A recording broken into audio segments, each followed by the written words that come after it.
بنی اسرائیل میں 3 آدمی تھے. ان میں سے ایک آدمی کے چہرے کے اوپر برس کے داغ تھے. برس کے داغ کہتے ہیں سفید داغ ہو جاتے ہیں. تو جب مختلف داغ ہوتے ہیں نا جگہوں پہ، آنکھوں پہ، ناک پہ، ہونٹوں پہ، تو کئی مرتبہ بندہ بڑا کبھی شکل نظر آتا ہے، دیکھنے والے کو عجیب لگتا ہے.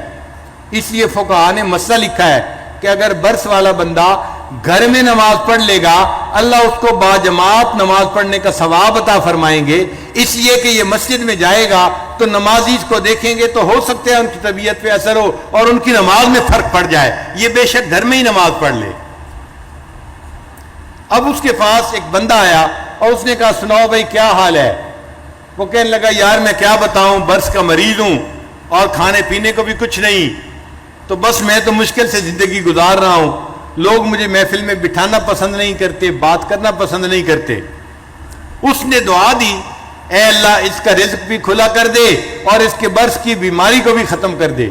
چنانچہ اس کے برس کی بیماری بھی ختم ہو گئی اور اللہ نے اس کو ایک اونٹنی عطا فرمائی، اور اونٹنی کی نسل اتنی بڑی کہ کچھ عرصے میں وہ سینکڑوں اونٹنوں کا اور اونٹنیوں کا مالک بن گیا، امیر آدمی بن گیا.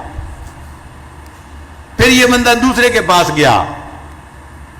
دوسرا بندہ جو تھا وہ سر پہ گنجا تھا، بال نہیں تھے، فارغ البال تھا.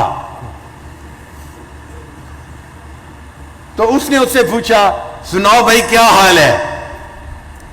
تو اس نے کہا کہ بھائی میں تو گنجا ہوں، لوگ میرے اوپر ہر وقت تانے کرتے رہتے ہیں، ٹانٹ کرتے رہتے ہیں اور مذاق میرا اڑاتے رہتے ہیں، اور کھانے پینے کو بھی میرے پاس کچھ نہیں، میں تو بڑی مشکل کی زندگی گزار رہا ہوں.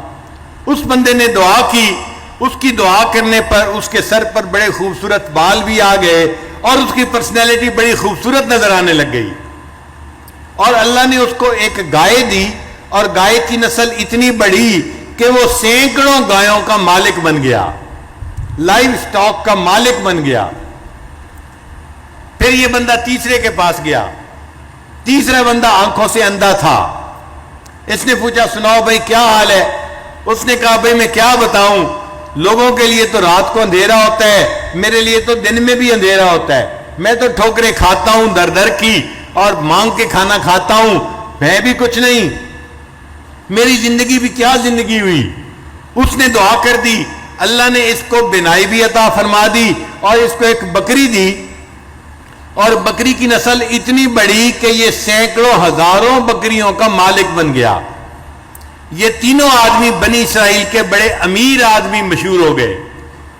فلاں بھی سیٹھ صاحب ہے، فلاں بھی سیٹھ صاحب ہے اور فلاں بھی سیٹھ صاحب ہے. جب کئی سال ان کو نعمتوں میں گزر گئے تو ایک بندہ ان میں سے پہلے کے پاس واپس آیا، یہ اونٹوں کا مالک تھا، اور اس کو کہا کہ دیکھو بھائی اللہ نے آپ کو اتنی خوبصورت شکل بھی دی ہے اور اتنے اونٹ بھی دیے ہیں، مال پیسے بھی دیے ہیں، آپ کے پاس تو کچھ نہیں تھا، آپ کو سب کچھ اللہ نے دیا، میں اس اللہ کے نام پر مانگنے کے لیے آیا ہوں. جب اس نے کہا نا کہ آپ کے پاس تو کچھ نہیں تھا، اللہ نے سب کچھ دیا، اب اس بندے کو دل کے اندر غصہ آیا. تو کیسے کہتے ہیں کہ تمہارے پاس کچھ نہیں تھا؟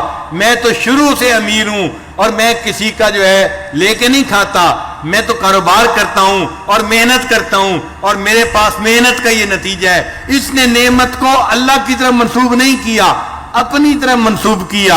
اس نے کہا کہ اب آج کے بعد اگر تم نے کہا نا کہ تمہارے پاس کچھ نہیں تھا تو میں تمہیں جوتے مار کے یہاں سے بھگا دوں گا. اس نے کہا کہ بھائی ناراض نہ ہو، جیسے تم تھے اللہ تمہیں ویسے ہی کر دے. یہ کہہ کے چلا گیا. اب اس کے اونٹوں میں ایک بیماری پھیلی وائرس کی، سارے کے سارے اونٹ مر گئے. یہ جیسا غریب پہلے تھا ویسا غریب پھر بن گیا اور چہرے کے اوپر سفید داغ پھر اس کے واپس آ گئے. پھر وہ بندہ دوسرے کے پاس گیا جو گایوں کا مالک تھا، لائف سٹاک کا مالک تھا. اس کو کہا اللہ نے آپ کو اتنا کچھ دیا ہے، آپ کے پاس تو کچھ نہیں تھا، اللہ نے اتنا کچھ آپ کو دیا، اسی اللہ کے نام پہ میں مانگنے آیا ہوں، بھائی آپ مجھے بھی کچھ دے دیں. اس کو بھی بڑا غصہ آیا. اس نے کہا تمہارے گھر سے لا کے کھاتا ہوں، یہ تو میں کاروبار سے کمایا ہے اور میرا تو باپ بھی امیر تھا اور اس کا باپ بھی امیر تھا، میں تو جدی پشتی امیر باپ کا بیٹا ہوں، خبردار جو تم نے مجھے ایسی بات کہی. ایسی باتیں کرنے آ جاتے ہیں ٹکے ٹکے کے بندے. جب اس نے ایسی بات کی اس نے کہا بھائی مجھ سے ناراض نہ ہو, جیسے آپ پہلے تھے اللہ آپ کو ویسا ہی کر دے. وہ تو چلا گیا, اب اس کے سر سے بال بھی سارے جھڑ گئے, یہ پھر فارغ البال ہو گیا, یہ پھر گنجا ہو گیا, اور اس کی جو ہے نا وہ گائیں بھی مر گئیں. یہ پھر اسی طرح جو ہے وہ فقر و فاقہ میں آ گیا. پھر وہ بندہ تیسرے کے پاس گیا. وہ جو تیسرا بندہ تھا وہ دو پہاڑوں کے درمیان اپنی بکریاں چرا رہا تھا, اور اس کی بکریاں اتنی زیادہ تھیں کہ دونوں پہاڑوں کے درمیان کی پوری جگہ بکریوں نے بھر لی ہوئی تھی. اس نے جا کے اس کو کہا کہ بھائی آپ کے پاس تو کچھ نہیں تھا, اللہ نے آپ کو سب کچھ دیا, میں اسی اللہ کے نام پہ مانگنے کے لیے آیا ہوں, اللہ پہ نام پہ کچھ مجھے بھی دے دو. جب اس نے یہ کہا اس بندے کی آنکھوں میں آنسو آ گئے. وہ کہنے لگا بھائی تم بالکل سچ کہہ رہے ہو, ایک وقت تھا میں اندھا تھا, در در کی ٹھوکریں کھاتا تھا, لوگوں سے مانگ کے کھاتا تھا, پھر کسی بندے نے مجھے دعا دی, اللہ نے میری بینائی بھی عطا فرما دی, اور اللہ نے مجھے بکریاں بھی دیں.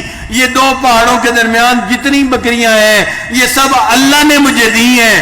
اس اللہ کے نام پہ مانگنے کے لیے تم آئے ہو, جتنا تمہارا دل چاہے تم بکریوں کو لے جاؤ اللہ کے نام پہ. اس بندے نے کہا اللہ تمہیں مبارک کرے, میں تو فرشتہ ہوں, اللہ نے 3 بندوں کی طرف امتحان کے طور پر بھیجا تھا, 2 بندے اپنی اوقات بھول گئے, اللہ نے نعمتیں واپس لے لی, تم نے اپنی اوقات کو یاد رکھا, اللہ تعالیٰ اپنی نعمتیں تمہیں اور زیادہ عطا فرمائے. اس بندے کو اللہ نے اور نعمتیں عطا فرما دی. تو جو اپنی اوقات کو یاد رکھتا ہے اللہ تعالیٰ اس کو اپنی نعمتیں اور زیادہ عطا فرماتے ہیں. اللہ تعالیٰ ہمیں بھی اپنے شکر گزار بندوں میں شامل فرمائے. وآخر دعوانا ان الحمد للہ رب العالمین.